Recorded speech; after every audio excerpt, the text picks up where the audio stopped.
Hey you guys, what's up? Welcome back to my channel. I hope you're all doing great. So first and foremost, of course, I owe you guys an apology because this video is not going up on Friday. It's going up on Monday.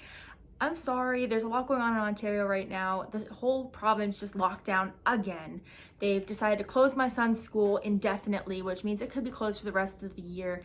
And I have chosen to take the time off work this time because my son's schooling fell so far behind last time.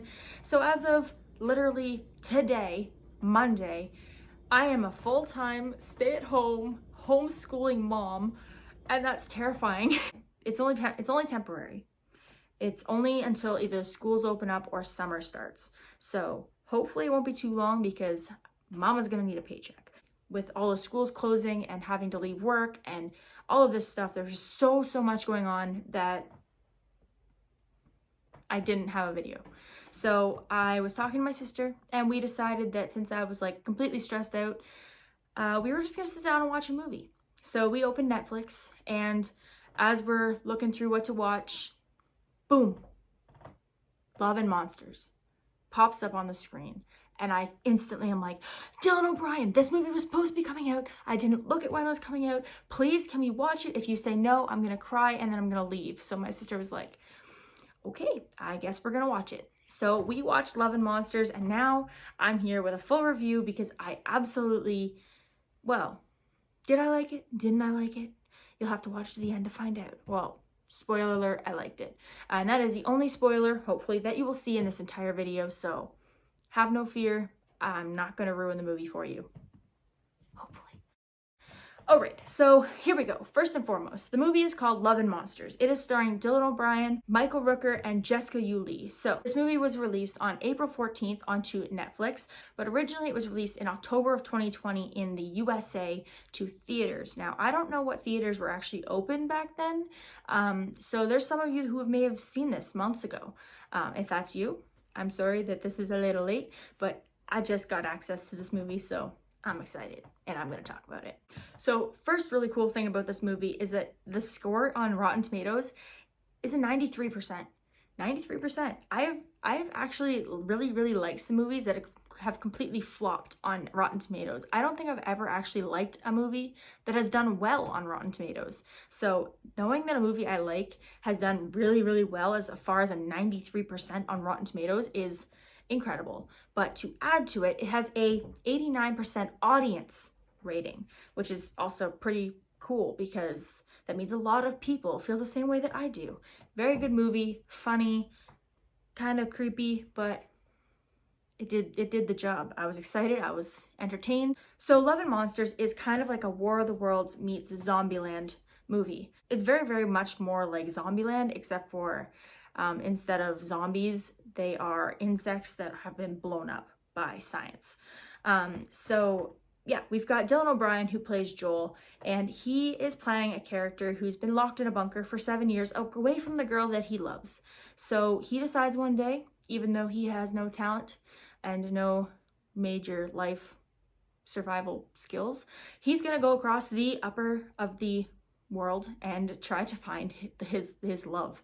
You know, does he make it? Does he make it? Does he find her? Doesn't he find her? Does it work out in the end? Does it not work out in the end? We don't know. We'll have to watch the movie to find out, right? But what I will tell you is this. For all of you who are out there who are afraid of spiders, I think I can promise that there are no spiders, unless I might have blinked during that moment. But I don't think there's spiders. Not saying there wasn't any other arachnids, but there was no spiders.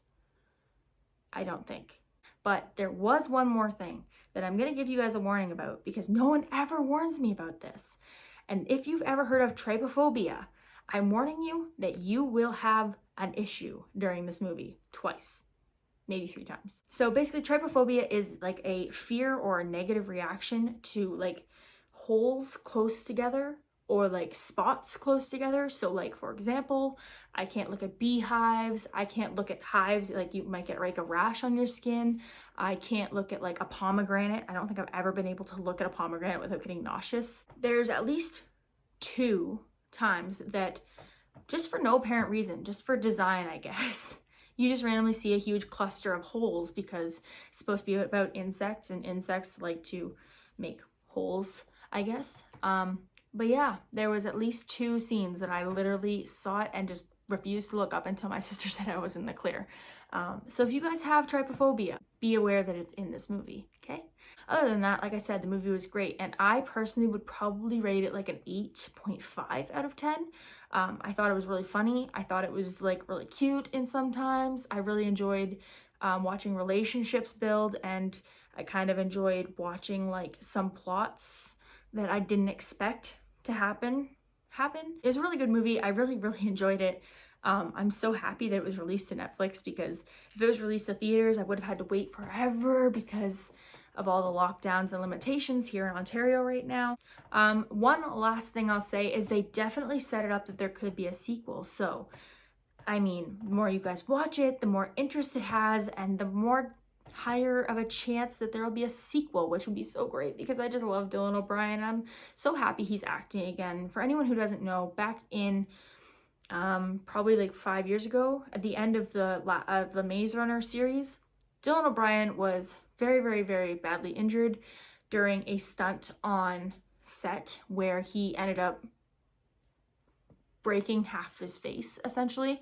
So like seeing him come back to the big screen as kind of like the original Dylan O'Brien, or Stiles Stilinski, if you guys ever watched Teen Wolf, he has a very similar humor in Love and Monsters as he did in Teen Wolf. So I actually absolutely love that. Kind of like the underdog yet the star kind of thing. Absolutely loved it. Definitely will watch it again. So yes, if you have seen it, make sure you tell me in the comments if you liked it or if you didn't like it.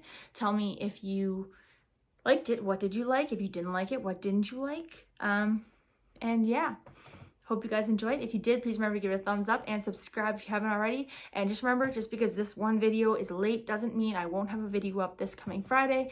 I promise you I will. I will be on time. I will not miss any more days, hopefully. It's going to be a whole new situation for me at home here. I've never homeschooled before, but it just had to be done this time because my son fell so far behind last time. So yeah, it's going to be a little bit of a challenge, but I'm really hoping that I can make every Friday work. And if it doesn't, I hope you guys will support me and stick with me, because YouTube is the only thing keeping me sane. I watch videos, I make videos, and editing is my happy space. So I hope you guys will continue to watch and support, and be patient, because you guys are all great, and I'm happy to keep making the videos you guys love. Again, if you ever have any ideas that you'd like me to film, feel free to leave them in the comments of my videos. With that, I hope you guys enjoyed this video. If you did, please remember to give it a thumbs up and subscribe if you haven't already, and I'll see you guys Friday with another video. Bye.